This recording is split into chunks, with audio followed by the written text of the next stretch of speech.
মানুষের শোনা দেরি করে কাল নেই, তুই বাড়ির ভিতরে যা। আমি একটু ব্যস্ত রয়েছি। আর এসব কথাবার্তার মধ্যে তোর না থাকাটাই ভালো।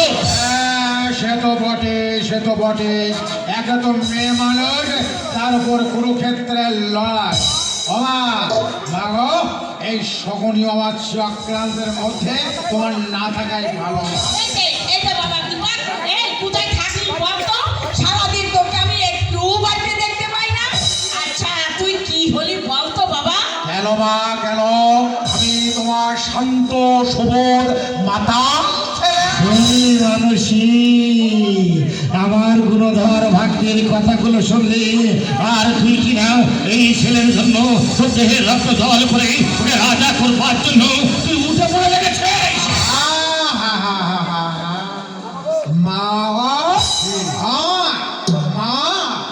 কি পাশাই না তুমি খেললে মা। তোমার এই পাশার চালে স্বয়ং ওই কেষ্টধনের চালাকি পর্যন্ত পাঁচাল হয়ে যাবে। কথা বলছে বললে মাদুর বলেন বাবা ভেতরে যা, তোর শরীরটা বোধহয় ভালো নেই। খুব ভালো আছে মা, খুব ভালো আছে। আমার মতো ভালো বোধহয় বর্তমানে এই বাড়িতে আর কেউ। হ্যাঁ, তা তো দেখতেই পাচ্ছি। সত্যি দিবা, তোকে দেখে না আমার চোখ ফেটে জল আসছে। আহা রাজার ছেলে তুই, একই অবস্থা তোর। ও বাবা, বাবারে কোথায় ছিলি কদিন? কোথায় থাকবো আর মা, কোথায় থাকবো? মদ খেয়ে কোথায় হয়তো কোন গোভাগানে পড়েছিলাম। দয়া করে কেউ বাড়ির পথটা দেখিয়ে দিয়েছে, তাই আমি বাড়িতে ফিরতে পেরেছি। নইলে এতক্ষণে তোমার ছেলে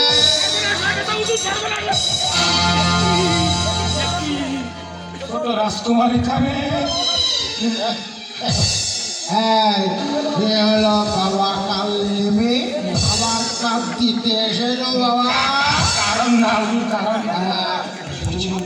একবার ভিতরে চলুন, সেই বাড়িতে সুন্দরী এসেছে। আমি কি করে বলবো? বাবা কালিমি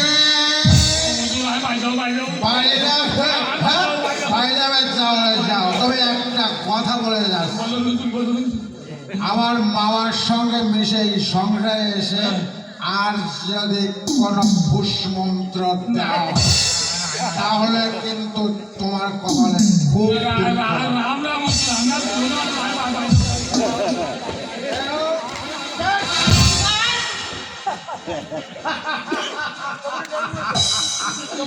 শকুনির টনক লড়েছে, কান দেবে ঘুম হয়ে গেছে। পাশাপাশি অন্যদিকে ঘুরে যাচ্ছে। এখনো সময় আছে, নইলে শকুনি মামার চক্রান্তে দ্রৌপদীর মতো তোমারও মান যাবে, সম্মান যাবে, ইজ্জত যাবে। কথা শোন বাবা, কথা শোন। আমি তো তোকে রাজা করব বলে সব আয়োজন করেছি। কি বললে মা? তুমি আমাকে রাজা করবে বলে সব আয়োজন পাকা করে ফেলেছ। কিন্তু মা, আমি তো রাজা হতে চাই না মা। কেন মা? আমি চাই কি জানো? কেন? কি চাও বাবা? কি চাই না মা গো রাজা হতে, চাই না মা গো রাজা হতে, রাজা হবার সাথ নাই গো মা, দুবেলা যেন পাইবারে, চাই না মা গো রাজা হতে। মাগো, আমি তো রাজা হতে চাই না মা, আমি তো রাজা হতে চাই না। আমি চাই যেন তেন প্রকারে দুবেলা দুমুঠো খেয়ে পড়ে ভাবতে। মাগো, তুমি আমার হয়ে ওই করুণাময়ী মায়ের কাছে প্রার্থনা জানিয়ে বলো, ও মা, মাগো, আমার এই হতভাগ্য সন্তানটা যেন দুবেলা দুমুঠো খেয়ে পড়ে বাঁচতে পারে। এর বেশি চাই না মা, এর বেশি আমি আর কিছু চাই না মা। ব্যাপার আমি তো কিছুই বুঝতে পারলাম না। হঠাৎ নটবার এসে দাদার কানে কানে ইঙ্গিত ইঙ্গিত হয়ে গেল, আর টিপা টিপা আমাকে এমন ইঙ্গিত করে গেল কেন? কি হয়েছে দাদা? যেতে তো বললে কেন? ওষুধ কোথায়? সে ওষুধটা কোথায়? আমার কাছে। চল দেবী, চল। আজ রাত্রির মধ্যে আমাদের খাওয়া শেষ করতে হবে। কেন এত তাড়াতাড়ি? সে তুই বুঝবি না, মনে হচ্ছে 2-1 দিনের মধ্যেই হয়তো সব কথা ফাঁস হয়ে যেতে পারে। হ্যাঁ, তুমি কি করে বুঝলে ওরে দাদা? তোর ছেলে হয়তো সর্বনাশ করে ছাড়বে রে মানুষই। ও দাদা, দিবা জানতে পেরেছে? সব জানতে পেরে গেছে। ও দাদা, তাহলে উপায়? উপায় একমাত্র এই মুহূর্তে ওই পুরোটাকে এই দুনিয়া থেকে সরিয়ে দেওয়া।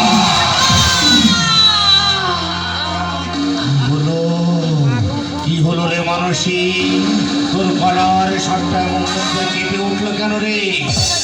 ও দাদা, মানে আমি বলছিলাম যার যদি এত চেষ্টা, সেই দিবাকে তখন পেছন মারছে।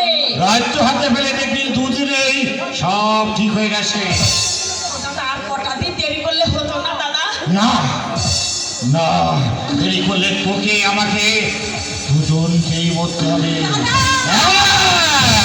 হ্যাঁ, আমি তোর দাদা, একটা কথা কান খুলে শুনে রাখ মানসী, আমি যখন এত দূরে গিয়ে এসেছি, আজ কারো কোনো কথাতেই আমি কিছুতে পিছিয়ে যাবো না রে।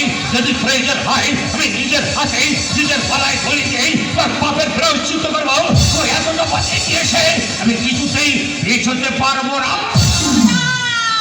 কথা শোনো দাদা, কথা শোনো, পাগলের মতো হঠাৎ কিছু করতে যেও না দাদা। ও দাদা, 2 দিন বাদে তোর ছেলেটাকে কলা দেখিয়ে ওই বাচ্চাটাকে রাজা করে দেবে। তারাই বাচ্চাটাকে সরিয়ে দাও। মানসী, তবে স্ত্রী হয়ে স্বামীর মুখে আমি বিষের পাত্র তুলে দিতে পারবো না মানসী! হ্যাঁ দাদা, তোমার কাছে এই রাজ্যটা বড় হতে পারে দাদা, কিন্তু আমার কাছে এই রাজ্যের চেয়ে ওই পুরো স্বামী অনেক বড় দাদা।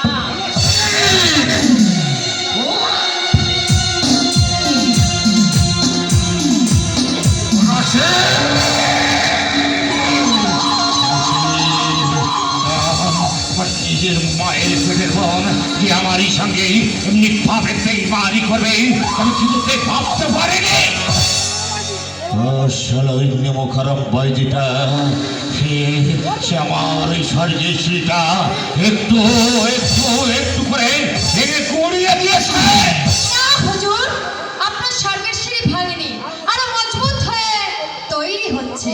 এখন তোমাকে তো আমি টাকা পয়সা গয়নাগাটি অনেক অনেক কিছু দিয়েছি, আরো দেবো, আরো আরো আরো। উইলটা আমাকে ফিরিয়ে দাও, উইলটা ফিরিয়ে দাও।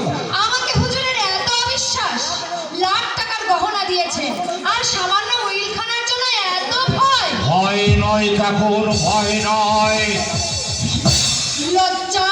জালিয়াতির সে কি, আপনি জালিয়াতি করে রাজ্য নেবেন, আর আমি হব আপনার জালিয়াতের রানী? এখন কেন এসেছে এখানে? কে এসেছে এখানে? কেউ আনেনি, আমি নিজেই এসেছি। কেন আমাকে বুঝি ধরিয়ে দিতে? ছি ছি ছি ছি ছি ছি, তাই কখনো হয়? আপনি আমায় এত ভালোবাসেন, আর আমি আপনাকে ধরিয়ে দেব? 2 দিন পরে রানী হব কিনা, তাই দেখতে এসেছি রাজবাড়িটা কেমন। কিন্তু এখন তোমাকে দেখে মনে হচ্ছে তোমার চোখে মুখে একটা প্রতিহিংসার প্রতিচ্ছবি। বলো বলো কাকর, বলো কি উদ্দেশ্যে তুমি এখানে এসেছ? কি চাও তুমি? কি চাই আমি? কি চাই আমি? এখন আমি চাই তোমার রক্ত। ওই শয়তান, রক্ত দিবি কিনা?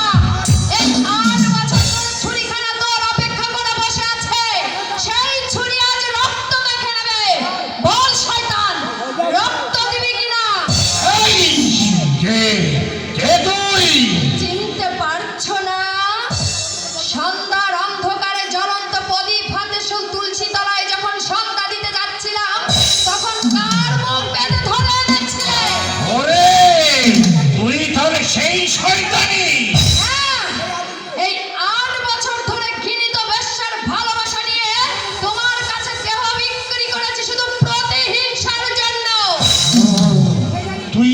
সেই নারী? শয়তান, আমি সেই নারী যে নারীকে স্বামীর ঘর থেকে ধরে এনে তার জীবনটা শেষ করে দিয়েছিস, যে নারীর নারীত্ব কেড়ে নিয়ে তোর মনুষ্যত্বকে জলাঞ্জলি দিয়েছিস, যে নারীর জন্য একটা সোনার সংসারে কাল বৈশাখী ঝড় তুলেছিস, সেই নারী আজ তোর বুকের রক্ত চায়। বল বল শয়তান, রক্ত দিবি কিনা বল।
আমার ভুল হয়ে গেছে, আমাকে তুমি ক্ষমা করে দাও।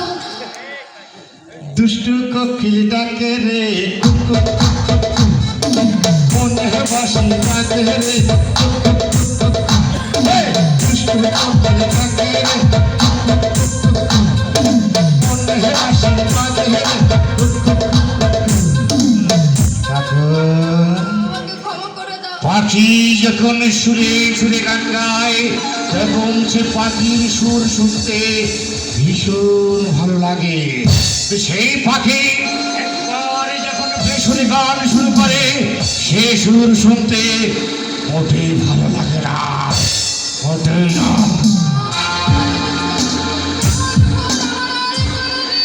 হবে না, তুমি আমাকে ক্ষমা করে দাও। ক্ষমা না, না কাকুন, তোর ক্ষমা নেই, তোর ক্ষমা নেই।